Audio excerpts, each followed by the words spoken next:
Brojordi stresses Iran's firm and unshakable support of the Syrian people and government.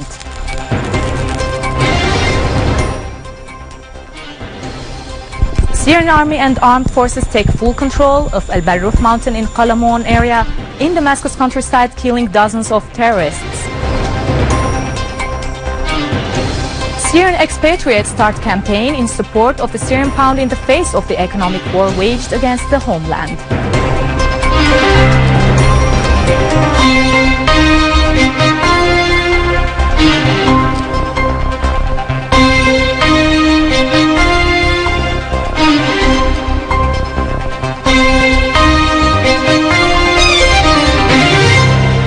Good afternoon. Syrian Arab Army units and the Lebanese National Resistance continued to make big progress in Al Qalamoun area, killing a large number of terrorists.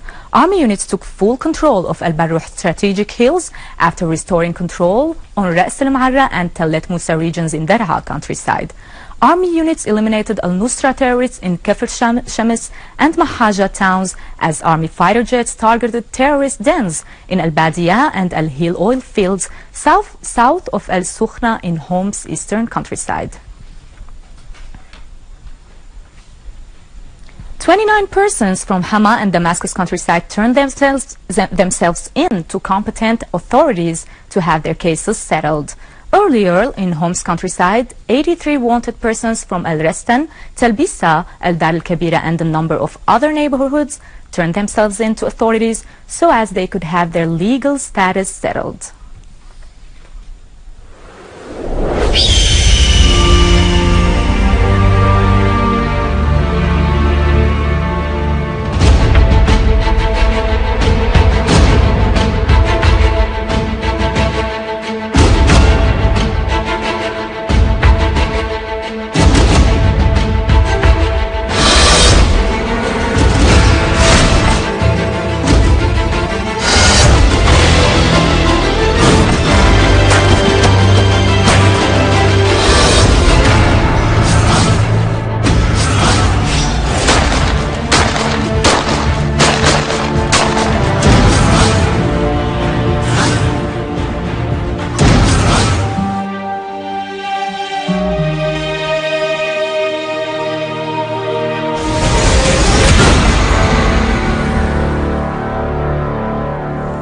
Prime Minister Dr. Wael al-Halaqi has discussed with the chairman of the Iranian National Security and Foreign Policy Committee, Dr. Alauddin Brojordi, the mechanism of enhancing economy and development cooperation between the two countries through activating already ratified agreements and signing new ones. Dr. al-Halaqi underlined the Syrian government's keenness on the Iranian company's contribution to the phase of reconstruction in the country, calling for expanding economic, industrial, trade, medical and media cooperation and starting joint development projects. Al-Halaqi pointed out that Syria and Iran are strategically integrated, representing a steadfast axis in confrontation of the Zionist American schemes in the region. He voiced high appreciation for Iran's solid stand on the side of the Syrian Arab people against the terrorism they are facing. For his part, Brojordi assured the readiness of the Iranian people and leadership to develop economic and development projects in Syria and meet the Syrian people's needs. Brojordi referred to the importance of combining the efforts of both countries to address present challenges and triumph over the plots planned for the region. He expressed confidence that the Syrian people have become close to final victory over their enemies, which will soon be realized. Earlier, Deputy Prime Minister Foreign and Expatriates Minister Mr. Walid al-Muallim received Dr. Brojordi and the delegation accompanying him.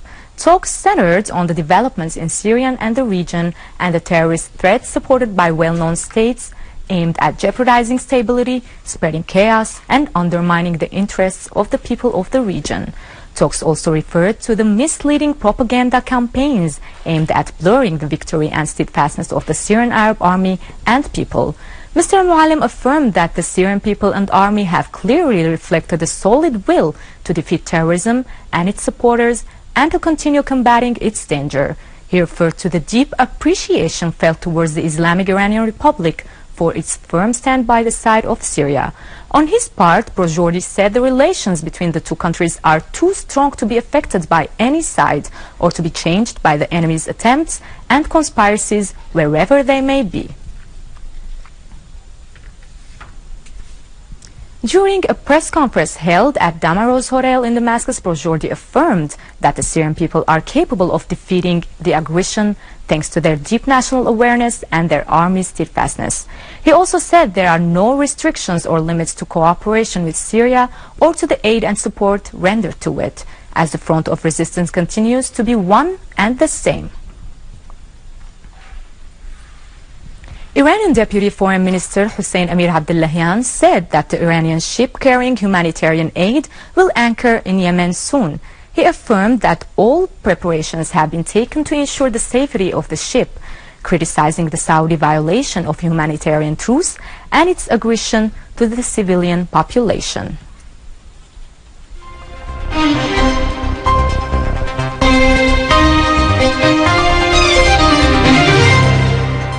Director of Museums in the General Directorate of Antiquities and Museums, Ahmed Deeb, asserted that competent authorities reclaimed 6,000 pieces of looted antiquities trafficked by the terrorist organization during the past period.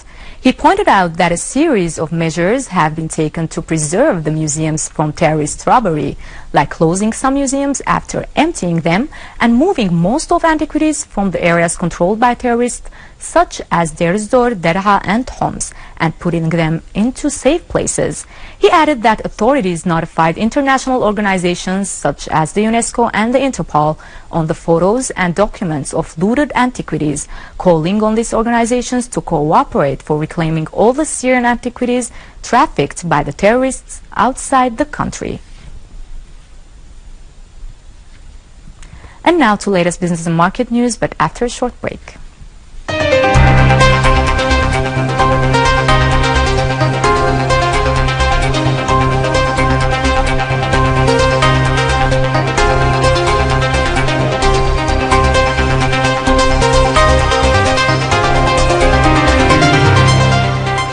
Syrian expatriates started today a campaign announced earlier to intervene to support the Syrian pound in the face of the economic war waged against the homeland.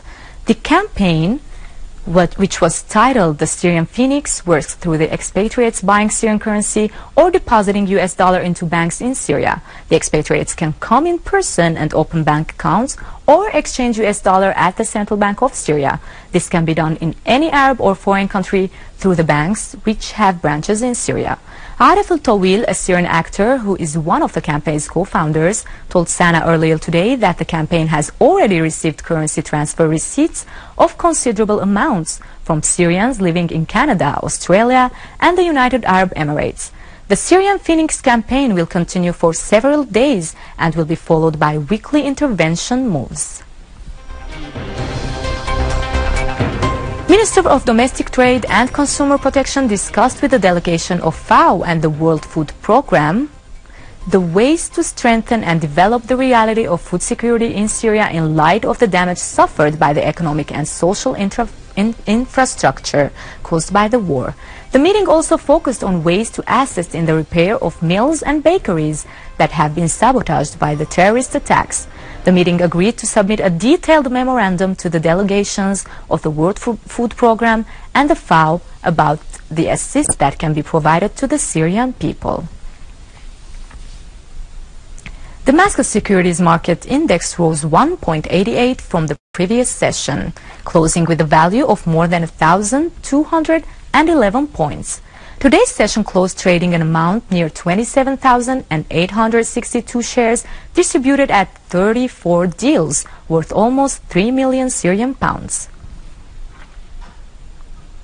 Ladies and gentlemen, with this we reach the end of our news. For more details about Syria and the region and to view this bulletin again, you can always visit our website syriaonline.sy. This was everything for today. Have a great day.